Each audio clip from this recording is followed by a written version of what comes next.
Hi, folks. Steve Urban here. Today's episode of the Riderflex podcast is sponsored by Marketing 360.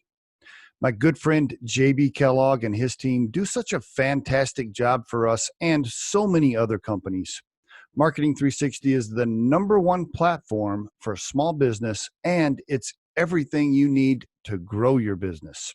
If you need marketing support, I really encourage you to contact them at marketing360.com/riderflex, and we'll add that link to the description of this episode for easy reference. And on today's episode of the Riderflex podcast, we have guest Colin McIntosh. He's the founder and CEO of Sheets and Giggles.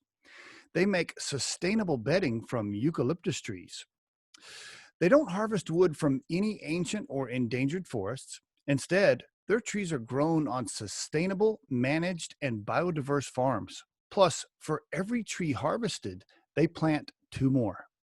And Colin McIntosh on the Riderflex podcast. Colin, you in Denver today? Yeah, I'm looking out of the Rockies right now. Very nice. Very nice. By the way, have you got to go out to eat at a restaurant yet? I mean, by the way, for the listeners, we're recording this on June 16th, 2020. So I went to happy hour yesterday actually, and it was nice. I saw a good friend of mine, and the restaurant was my dog Harvey, by the way. The restaurant was like very responsible. They took everybody's contact information when they came in case there is a case or something like that. They can contact you and let you know, hey, we had a confirmed case come through here or something. So it was pretty nifty. It was good to get back out there though. I was really happy. Wasn't it refreshing? My wife and I went to the first restaurant just like a week and a half ago, first night out since, I don't know, late February. And it was it was just so great to be out. Oh yeah. Yeah, it was fantastic. I was just sitting down and like talking to somebody else, like in an environment like that, and like ordering something, and it was really amazing. I mean, I basically only cooked my own meals like the last 3 months, so it's nice to get out. Yeah, if you're listening to this 2 or 3 years from now, I'd like to think we're on the back half of the coronavirus situation. So that's what we're talking about here. Colin, tell us about you. Tell us about you as a person. Give us some personal information, family, where you grew up, school, stuff like that. Well, I am from South Florida, Fort Lauderdale area, Broward County, and I went to Emory University in Atlanta. My parents are both entrepreneurs. My dad has his own law firm, and my mom started an acupuncture clinic in 1998 or so. So I kind of always grew up with my family just being their own bosses, being self-employed, never having to worry about like another manager or something like that. And so I've always kind of had this like thought that I was going to start my own business one day. I call it the entrepreneurial bug. You had it early on.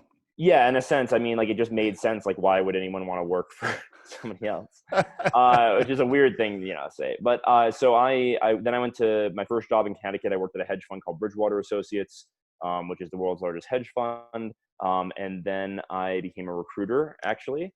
And then I hired myself one of my startup clients in Seattle, which was fun, and moved out to Seattle. And that was my first job in startups and my first job in biz dev. And then 2015, I got an opportunity to do Techstars Boulder with a company that I helped to write the original business plan for and was on a founding team of. And then in September 2017, that company, unfortunately, we all got laid off at 1 p.m. on a Monday. And I started Sheets and Giggles 3 weeks later. And now it's almost been 3 years since I started the company. So I've been officially working at Sheets and Giggles longer than any other job I've ever had in my life. You took the words right out of my mouth. I mean, if you look at your LinkedIn profile, yeah, you had a very short 1 or 2 years working for somebody else, and then boom, it's been Sheets and Giggles. It's been nice. Yeah. When your dog walked up, I just thought for sure you were going to say, "This is my dog Giggles." No, this is Harvey. This is Harvey. Harvey is awesome. He's our main model, and he's my best buddy. And he's been my best quarantine friend through all this, and I love him so much. If you go to sheetsgiggles.com/Harvey, he has his own page on our website. So we call him our VP. What's that? Very VP of what? VP of marketing is what we call him. So, yeah. I love it. I love it. By the Yeah. way, same for us. Our dogs are on our website. I love that. You guys do such a great job of just keeping it fun and entertaining. And, I love that about your culture and the vibe that your brand puts off. Does that come from you? Is that your style? Are you driving that with the team? Where's that come from? Yeah, I definitely. I set the tone with the brand voice. Yeah, I mean, I wrote every piece of copy that you read. I wrote at some point or another in 2018 or 19 or 2020, and then the last 6 months we actually hired a guy by the name of Chris, who we actually got him from Spiro, and he has been absolutely fantastic. I love him, and he basically has come in and done a tremendous job of like getting the brand voice right away, like understanding how to walk this line between like funny, sustainable, and premium, which is a really hard tightrope to get. It So is. it's a huge load off, because the brand voice is the hardest thing to like scale out and to delegate. And so I'm really, really pleased with them. And we just launched a brand new website today, actually. So Oh, you did? Okay. yeah. But now you weren't what was your major? Business? I can't remember. What'd you major in school? So at Emory, I went to the Emory Business School, Glassdoor Business School, and I majored in finance and business law. And then I had a second major at Emory College in economics. I mean, I And just so, I wouldn't have guessed that. I mean, right away when I saw you on YouTube and I looked you up, I thought, oh, this is a sales and marketing guy for sure. I mean, yeah, it's funny I actually got a B- in marketing at Emory. I always want to, I wrote, my term, as one of my favorite stories, my term paper that year, you had to invent a brand, a consumer brand, and you had to, write a Oh, go-to-market, you had to write a go-to-market plan. This is back, maybe in 2010, when, they were still teaching the 4 Ps and the 5 Cs, whatever the hell it is. Right. And, they're heavily physical retail focused. And I wrote about a brand that was a sports drink for dogs, or just a drink for dogs. And I called it Terrier, but it was spelled terrier, like like Harvey. And I wrote Terrier, and I wrote this big go-to-market plan for like this, like pun-based kind of brand. And my mm. my marketing professor, a guy named Chip, I want to send him.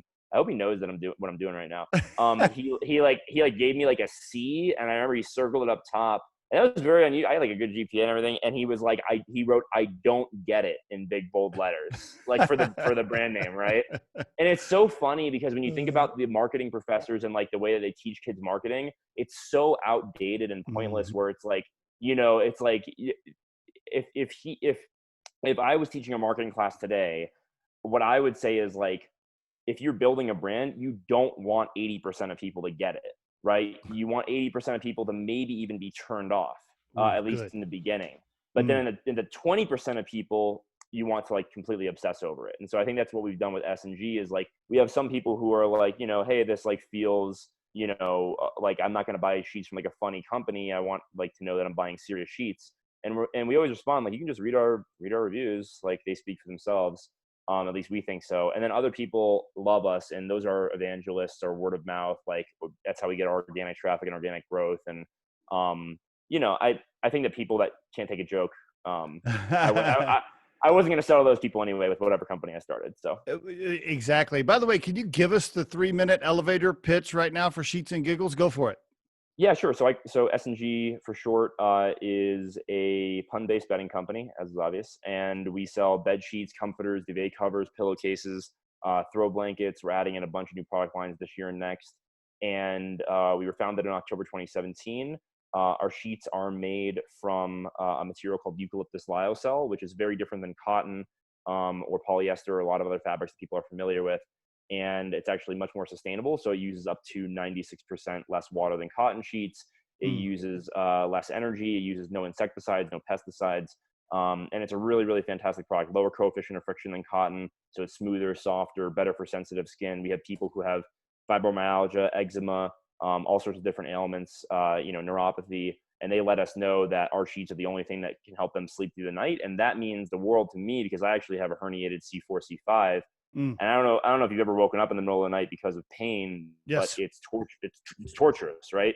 Mm-hmm. And I'm sorry to hear that. And so, it's just something that I think when I started the company, I had this idea for like a really fun, sustainable bedding brand.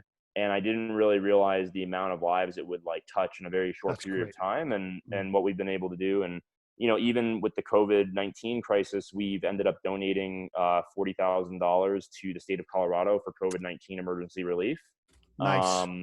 And yeah, and that means the world to me because, startups succeed, startups fail, and you don't really know what you're going to do or not. And I've seen companies that were doing great just completely evaporate in 2 weeks. Mm-hmm. Mm-hmm. And so look, I really want to look back and be able to say, no matter what happens with the company in 3 or 4 years, that we really, we really made a difference, and like tangibly help people. So that makes me really Right. happy. Very nice. By the way, if all of that is, if it's sustainable and it feels better and all these things, why aren't all the other sheet companies making it from eucalyptus trees? We say that it beats the sheet out of us why they don't do that.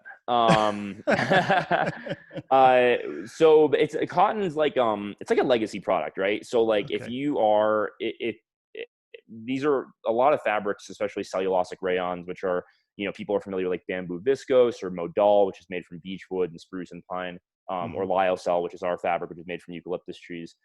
People are familiar with cotton and polyester and maybe bamboo and Mm-hmm. Mm-hmm. linen, but like they're, when you look at the textile market, polyester, which is a petroleum-based synthetic, crazy cheap to manufacture. I'm talking a set of bed sheets you could manufacture polyester for probably like $3. I see. And yeah, and so, it's just one of those things where it's a pricing issue. I mean, our manufacturing costs are probably 3 to 4x what our closest cotton competitors cost are. Okay. And that's why it really frustrates me when I see people sell cotton sheets for like $200, because their margins are fantastic. Right. But it's, yeah. But so it's just it's a number of different reasons, and consumers buy what they're familiar with. And I think the companies, when they start up, they generally take like the route of least resistance. And truth be told, once you set up your supply chain and manufacturing, and your brand voice around, this is the best long staple cotton, like, multiple presidents sleep on our sheets, like who cares? Then like, I think it's like impossible to kind of like branch away, no pun intended, with the competitor I just mentioned, branch away from, like this branding that is kind of now restrictive. And so, yeah, I think there's a lot of reasons to play into it. Gotcha. Now, and where can you buy the sheets besides your own website? Right. But, and it's sheetsgiggles.com. But besides that, Amazon? Sheetsgiggles.com. So no and in the URL. And then Amazon, we're also pretty high ranked in the sheet category now, which is nice. I think we're close to 600 reviews. We've got 4.5 stars on Amazon. Oh, awesome. We've Awesome. yeah, 4.8 on our website and 4.7 on our Facebook. And quick segue there for the listeners. If you're buying something online, check their website reviews, check their Amazon reviews, and check their Facebook reviews. And look for a couple things. One is like for one of our competitors, fuck it, I'll just say their name, Brooklinen. They don't allow organic Facebook reviews, and instead they plug in their website reviews to their Facebook. Interesting. It's my opinion that they do this, and this is just opinion, it's not a claim, because they cannot control their Facebook reviews. And so it would harm the brand if they didn't have that control, because their products are, in my opinion, not the best. And so when you look at and then that's backed up for when you look at their Amazon score, I think it's like a 3.9 or 4.0. And you look at their website score and it's a 4.5 or 4.4. And you ask yourself, why the huge difference? And then with another one of our competitors, I've seen who does allow Facebook reviews, and I'm not going to mention their name because I really don't like these people and I just want to stay separate. They have a 4.8 on their website. They have a 4.2 on Amazon or 4.1 on Amazon, but that's weighted. Unweighted, they have a 3.9 on Amazon. And the difference between that is they have a lot of unverified Amazon reviews that say, I tried to leave a review on their website and I could not. And so I'm getting an outlet here. And then if you go to their Facebook, they have a 3.7 review scoring compared to the 4.8 on their website. And it's this type. Sorry, go ahead. You're not very competitive, are you? I can't. Dude, I hate this shit. It's the thing. It drives me crazy because consumers don't like. I don't know. It's our policy that like if somebody leaves us a 1-star review, first off, everybody has different tastes, so like it's whatever. And second off, it's usually because they have a problem. Like they get the wrong color, they Right. ripped a hole in their sheets or whatever, and we'll just take care of them. We respond or we improve the products or whatever it is. And I think that type of transparency and honesty and integrity like goes a really, really long way. It We've does. never hidden a 1-star review on our site. You can read all. I think there's like 20 of them out of 2,000 or something like that. And we responded to every single one of them, and we fixed their issue. And some people take it down, some people don't, but that's their prerogative. And the whole like direct to consumer industry is, I think, so unscrupulous in so many ways. And it's also, and this is probably maybe, I don't know if it's controversial. It's just more of like, I'm going to say something that might piss some people off. I think that it's like super self-righteous in a sense, right? Where it's like, every direct-to-consumer company has to be changing the world, right? And I say that as someone who like I want to help people. I want to do good things. I want to donate money, and we donated bed sheets to Denver's homeless shelters during this crisis, and like. We do a lot of stuff that I'm very proud of. We plant a tree for every order. We planted tens of thousands of trees in the United States, for orders for reforestation.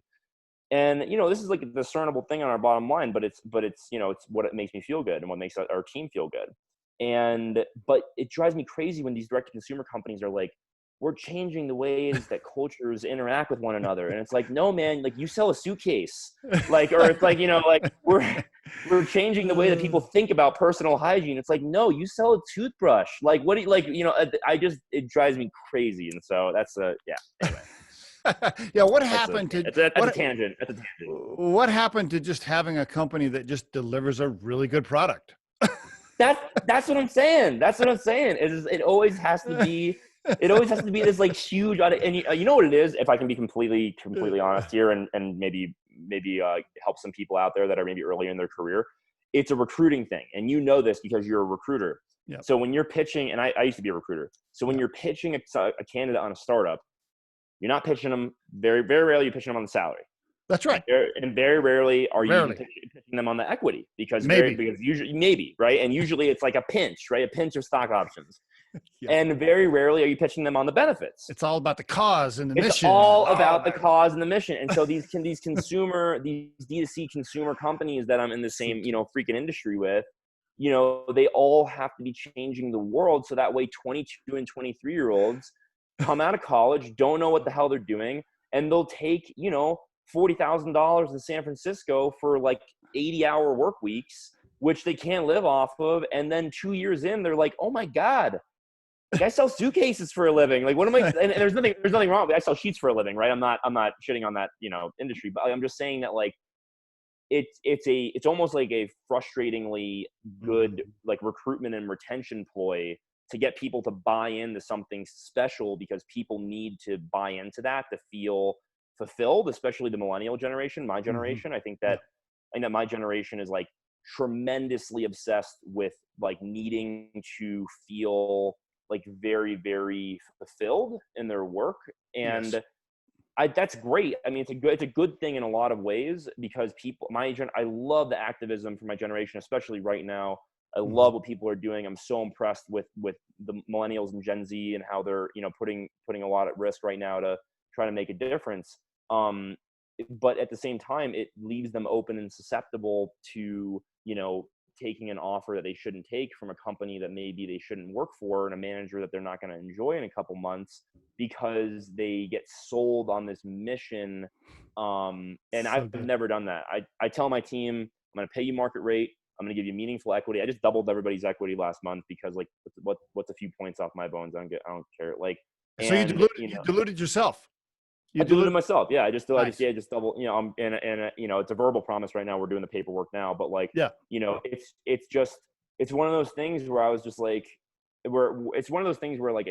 I explicitly tell people in our interview process, like, we sell bed sheets, and the bed sheets are a vehicle. They're a vehicle to, changing our lives. They're a vehicle to changing other people's lives. They're a vehicle to helping people sleep through the night. They're a vehicle towards, like doing good in the world. And like, we donate so much money in trees and product, like, and we were a Pledge 1% company. So if we sell for, $100 million, we get to donate $1 million to Colorado charities. So like, there's so many things set up in terms of like our variable cost structure to do good as a function of doing business. Nice. But like, I don't tell people that we have some grandiose mission to like change the way that people sleep, because it's not genuine.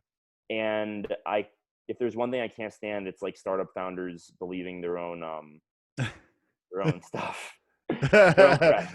I like on the website, there's a bar that runs across. It's like breaking news. We sell bedding. I love that. Yeah. We just added that. That's part of the new site today. Yeah, that was a good thing. Chris did a lot with this new site, man. I really like the copy that he came up with. My job description was, if you feel like you could write for Seinfeld, I would like to hire you. That was my job description.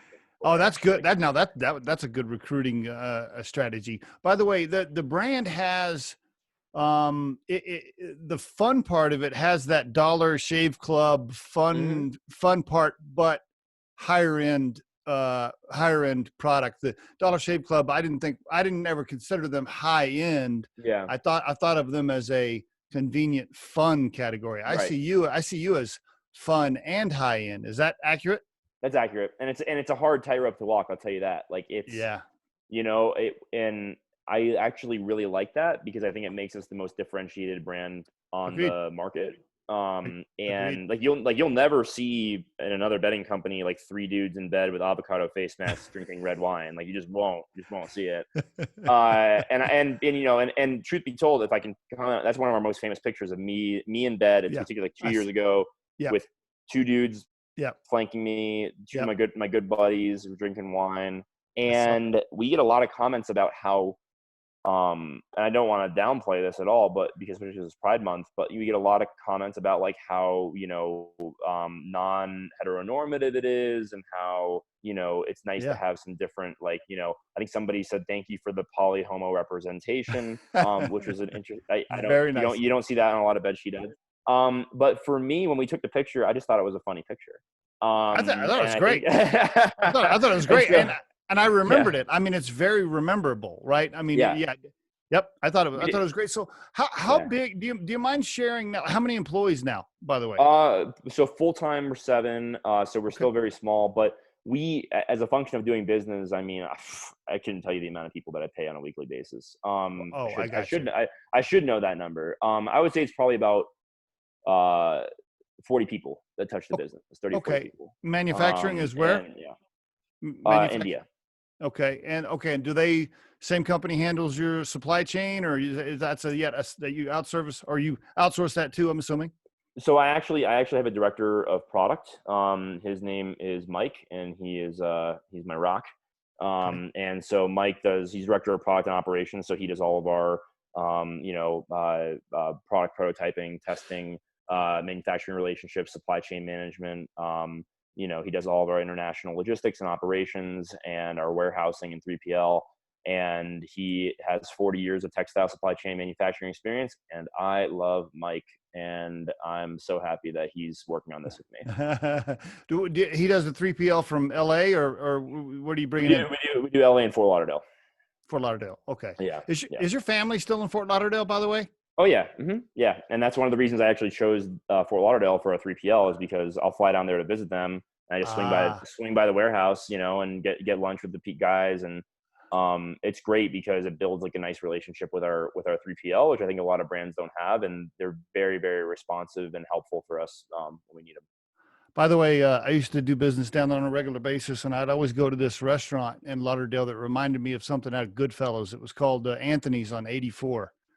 You ever been Anthony's oh yeah. Oh, of course. Oh yeah. Anthony's. Oh yeah. Yeah. That's great. My parents actually know the owner of Anthony's, and then he just opened up a new place on US 1. Yeah. That's really good too. Yeah. Very cool little bar area. I'd always go if I had a chance. And then how about this? So you've been in business for, I think you said 3 years. So did you raise cash right away? Did you bootstrap and then raise? Can you give us a little color around how you got it going. And the reason I asked the question, you know, a lot of the listeners for the Riderflex podcast, they're either early entrepreneurs or they're aspiring entrepreneurs, you know, folks that want to start something, have an idea. And the biggest question I get is how'd they do that? How'd they pay the rent and get that started? You know, can you just give us a little color around how you got it going? Well, so the answer to that question is it depends on what your goals are. Okay. So if you are someone who, you know, has a goal of, I would like to be independent and have my own company, then bootstrap or crowdfund, Okay. all day long. Don't raise money, because once you take money from an investor, you are no longer independent. Even if they don't control anything, it's just you have fiduciary responsibility to them. If your goal is to build a massive company, you got to understand the capital requirements that's going to take. And I think that is, you know, every journey of 1,000 miles starts with a single step, right? And so, you know, most people are going to do a seed round in the range of several $100,000 to, you know, maybe $1.5 million to get started. And in that case, there are a lot of options out there in terms of looking at doing a small raise on something like an angel list, or doing an equity crowd fund. If you do, and this is if you don't have connections, right? And then if you do have connections, if you have mentorship, you could think about asking people for warm introductions to seed funds. There are a lot of great seed funds in Colorado. Rocky Venture Club is funded Sheets and Giggles. They led our last round. I can't recommend them enough. Go to their pitch events, pitch your company. You'll be shocked to see how many people will, you know, want to invest $10,000, $20,000 in your business. And when you put, you know, 10, 20 people of those together, it really adds up quick. And then, you know, Techstars has been super transformative for me and for the company and for my professional acumen and career. And I've done Techstars twice, 2015, 2019, once as an employee, once as a founder. Changed my life both times. And so Techstars, for those that don't know, Techstars is a global accelerator with programs in, I think, 50 or 60 cities now.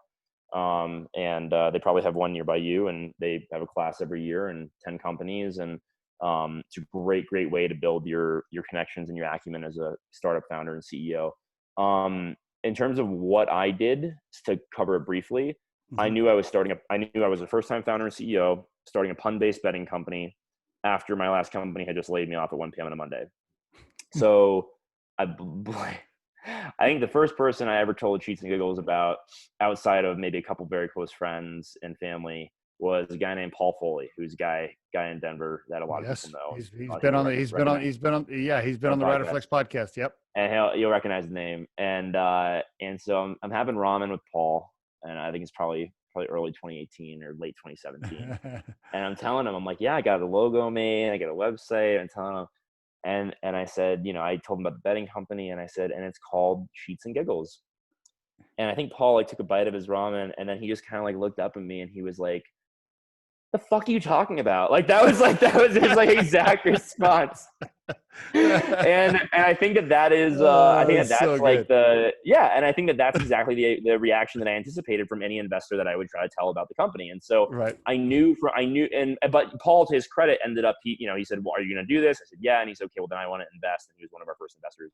And you know, just because he knew me and he trusted me to, you know, work my ass off for it. And so, you know, friends and family seed rounds. So what we did was a friends and family $60,000 angel round, and that money actually was not needed. Actually, I could have bootstrapped it through the crowd fund. But what I wanted to do was, and this is kind of a weird thing, is I wanted to make myself beholden to people that I love and people that I respect and people that I want to work with long term. So I had like attorneys that I've worked with in the past invest. I had my parents invest. I had former colleagues in my last company invest. You know, Paul. And basically what that did is it forced me to say, okay, this is not just something that I'm working on for me, for Colin. This is something that I'm now working on for others who have trusted me and who love me and who, you know, want to see me succeed. And that was really great, because it put this, I think that external pressure is good if it's something that you need, and I need that. And then we ended up doing a crowd fund, because I knew that was from day one what we needed to do to prove that this was a concept that could get traction. And we prepared like crazy, and we ended up doing $284,000 crowdfunded in May 2018. Really? Yeah, for bed sheets. Biggest crowdfund ever on Indiegogo for the bed sheets category. Very nice. which is a funny qualifier, right? Biggest ever for bed sheets. But there were two other bedding crowd funds that launched on the same day, and one did 50,000 and the other did 15,000. So we blew them out of the water. So it was a really incredible experience, and proudest achievement in my life is convincing thousands of people to wait 5 months for bed sheets. And I have a very special relationship with my crowdfunders. Anybody that backed us in the crowdfund, they email me personally a lot sometimes, and we had like 2,000 or 3,000 of them, and they'll ask me for favors and other stuff and resume reviews, and like a weird resume review, famous person on Reddit. And very nice. Well, that's I don't nice know, I of just you. love my crowdfunders. That's nice of you. So crowdfund / friends and family early round. Basically, if I'm doing the math there, you had 300 and something thousand to kind of get you started, roughly somewhere in there. Bingo. And then we started pre-selling, and then we did $500,000 round with the pre-sale numbers. Okay. And then we started shipping, did Techstars, and then did 1.35 last summer. And that was a strategic growth round where basically the pitch was, here is our current trajectory. I would like to double it. I would like to raise this money to do that. Is Colin still in control? Oh yeah. I don't trade board seats super easily. Yeah. Right. I started this company. I think that I've been really introspective in the last couple of months with like why I started the company. I think a lot of people have come to a lot of conclusions in the last couple of months about their lives. Be curious to know if you had the same experience. Same. Yep. But one of the things I realized is that I've been working to work, and I've kind of forgot that like work is a means to an end, and it's not, an end in and of itself. And right. So that, that's something that I've lost personal relationships, because of my work ethic in the company that I've founded, and I've had a hard time, in some regards with that. And so just trying to think about like, what's important to me. And I founded this company to improve my life and my friends' lives and my family's lives and the lives of others, and do good, have fun, make money. Right. And I don't know. I don't really know what I'm saying here, other than when it comes to like giving up control of the company and who you work with, you have to be very, very, very careful about who you bring into the fold, because I've turned down now at 3 separate occasions investments ranging between $300,000 and $500,000 because it just wasn't the right person to it goes right back to what you said. It's like, hey, if your mission is to build a giant Fortune 500 company, okay, I guess that's cool. You're going to have to take on enough money to lose control on the way to that. Right. I mean, you will end up just being an employee at some point, most likely, to get to that. Now, if you want to build a lifestyle business, if you want to, what I call a lifestyle company, nice company that has, a handful of employees that you can make a difference in their lives, and you can enjoy life as an entrepreneur and be the majority stakeholder on the cap table. That's great too. And it really depends on what you're after. Kind of like you said earlier, what are you really after? The trick is, how do you do both? And how do you do both? I don't know. That's what I think I've done. If I'm making to my own horn, that's one of the things that I love about our fundraising so far is, I've got full control of the company. Yes. I have employees with meaningful equity in the company. We're growing. Every month in 2020 has been bigger than the corresponding quarter in 2019. Very good. And yeah, we're going to grow probably 3x or so this year in the middle of a pandemic, and we're going to do it profitably. So you're not burning cash right now. You're profitable. We're officially profitable as of last month. Yeah. Mm-hmm. Congratulations. Thank you. Okay. What'd you do your first year? What'd you do your first year in revenue? Can you share that, or no? Or is that too private? First year, 2018, we did 600K, but nice. That was, that was 300 from the crowd fund. Right. And then another 300 in the back half of the year. And most of that came in November, December. I think November, December combined, we did 150 in 2018. And then 2019, it's fairly public. It's out there. Okay. We did a little bit over 2 million. So we grew about 4x. Congrats. And then 2020, I don't have an exact number for what I think we're going to do, but I do think we're going to end the year on an 8-figure run rate. Wow. So Wow. that's really How, exciting. multi-million-dollar company that's not burning cash anymore, and you're still in control of the cap table. Good job. I mean, trust me, man. I've gotten fired 3 times in my career. I've gotten laid off once. When you lose your health care suddenly that many times, you changes your perspective. Yeah, I had somebody ask me the other day, how much money would somebody have to give you for you to give up control, of Riderflex? And I said, I don't know, but it'd have to be a shit ton. Yeah. Because if I give up control, then I'm just an employee, really, at the end of the day. Yeah, and I mean, it's just sorry. I had to plug in my computer and just didn't want to be awkward and walk around and plug it in. No But yeah, so I think that like that's one of the things that people just need to decide in terms of fundraising. What they're going to do is like, what are their goals? What are their personal goals? And I think that's one of the hardest things for people, I think, to like decide, because and they're going to change over time. That's the other thing, is I really enjoy like, thinking about from time to time, like, what's different about me, what do I care about more. And but also something I started doing recently that I really love, that I started asking all of my employees in our one-to-ones, what is a personal life goal of yours that I should keep in mind in the next 3 to 6 months. That's a great idea. Great idea. Yeah, and then that way I know just kind of what people are working on, buying a home, or thinking about potentially traveling a bunch, or maybe starting a family. And then that way it just helps me keep in mind people's life goals, so that way I'm also being cognizant of theirs as well when I make these big decisions. Very good. Do you have any, by the way, first time CEO advice for the listeners? Folks that used to be an employee, they started a company because they had an idea or they built a product, and then all of a sudden they look up and they go, "Oh shit, I got 15 employees and I'm a CEO." That's kind of what happened to me. I think there's a huge difference between a founder and a CEO. Mm. And I think that's something that I think a lot of people will talk about in terms of the delineation between the two skills and responsibilities. So as a founder, you're doing everything. You're wearing every hat. You're doing the marketing, the supply chain, the customer service. You're doing the fundraising, the pitching, the finance, the forecasting. And it was great because I got to kind of understand every facet of the business extremely detailed and extremely, intimately.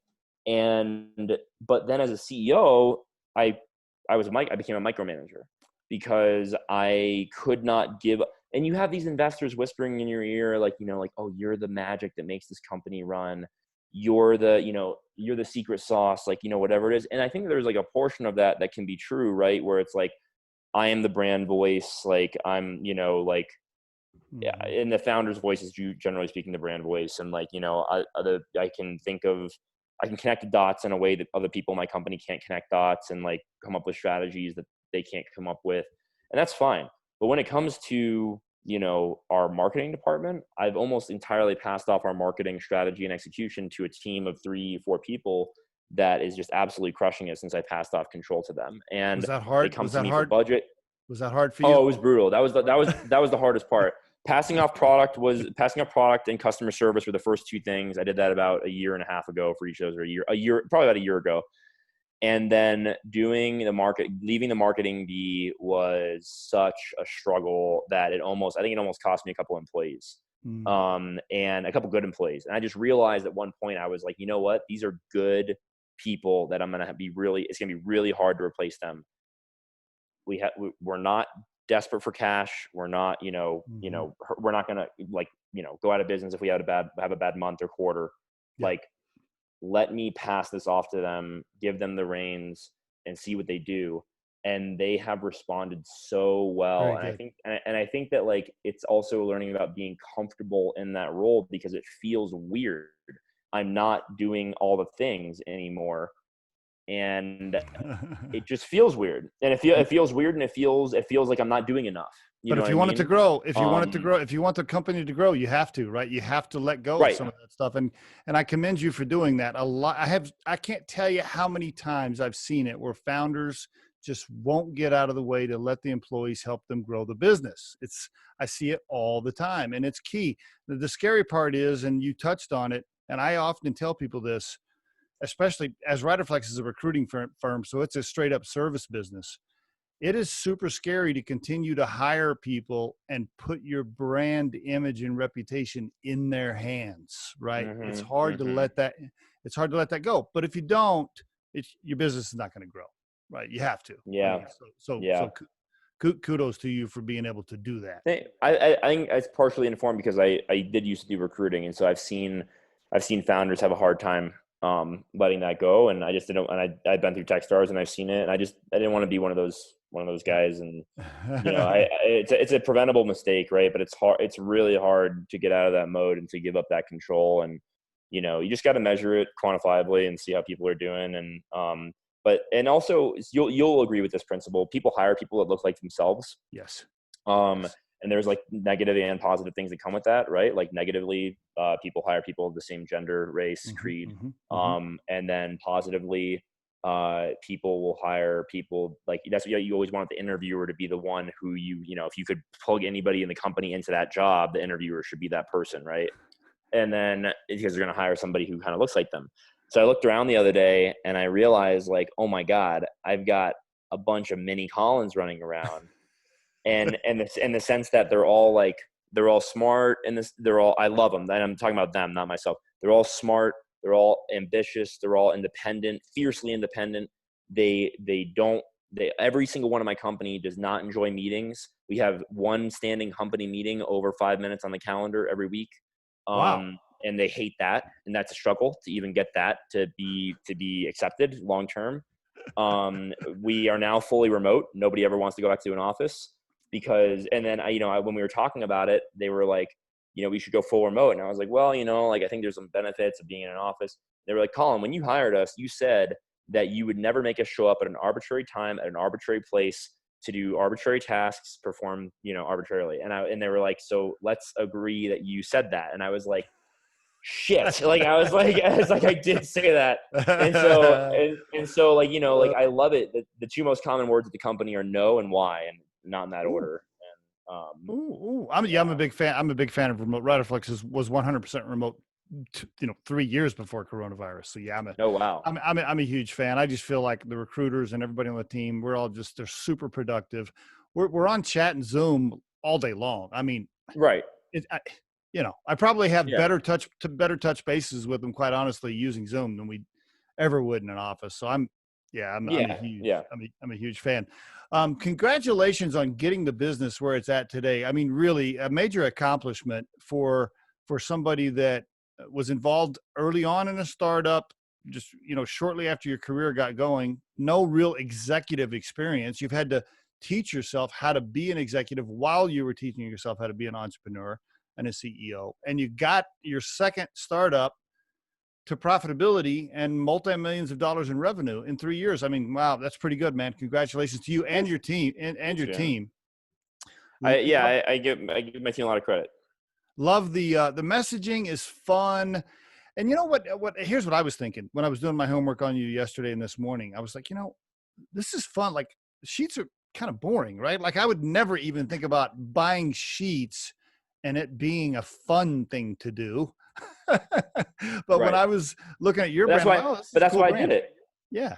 Well, the beauty of it is that it's a blank canvas, right? So you sort of have full creative potential to do whatever you want. I mean, our first photo shoot, I got my friend Virginia in the room with a 2x4 piece of wood and a circle saw.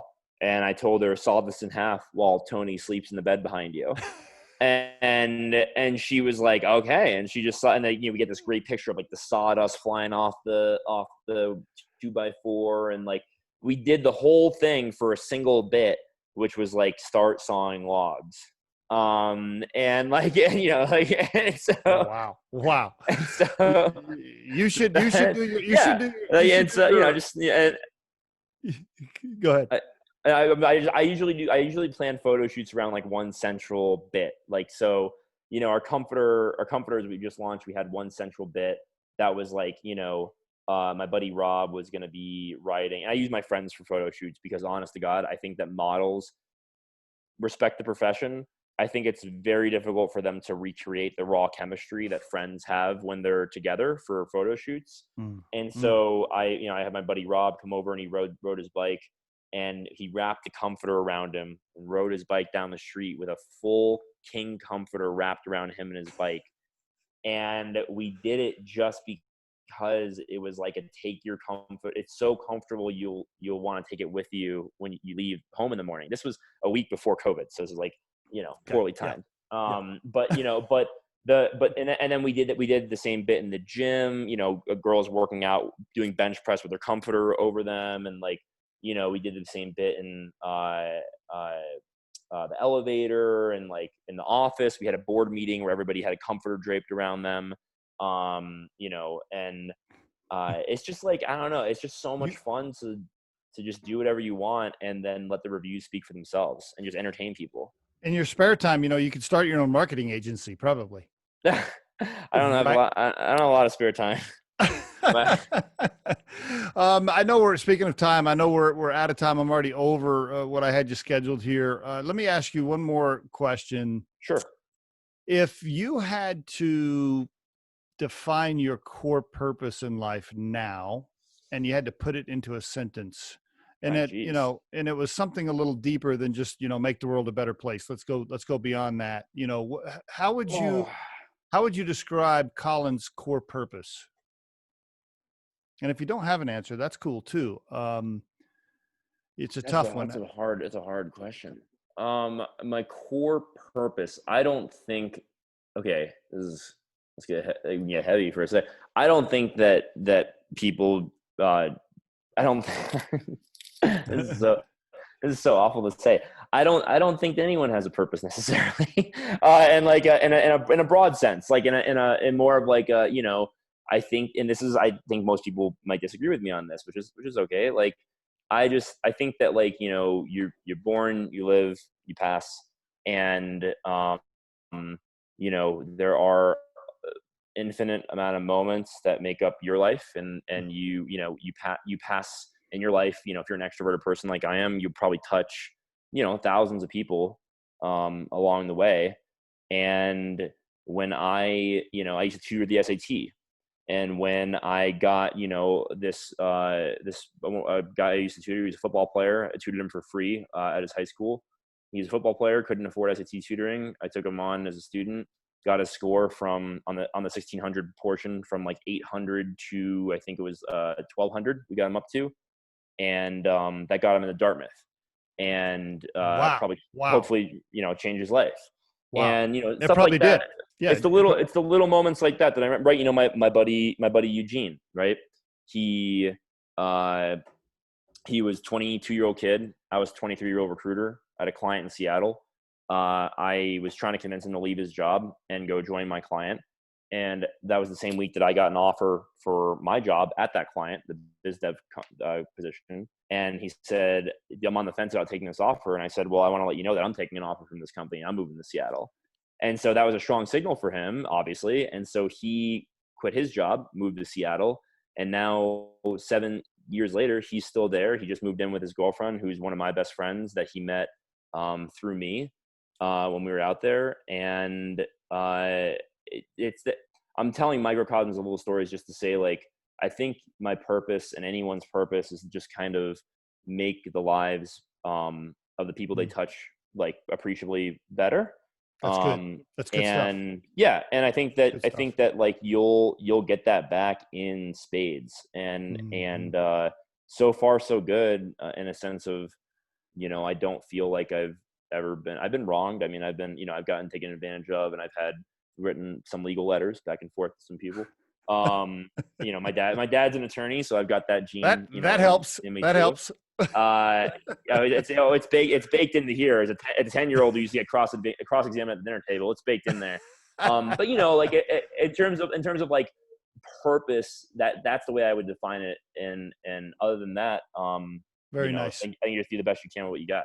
No, it's really good stuff. Colin, thank you so much for being on the Riderflex podcast and sharing not only your story, but the story of Sheets and Giggles, S&G. I like it. Yeah. Thank you very much. I appreciate it. Thanks for having me. I had a good time.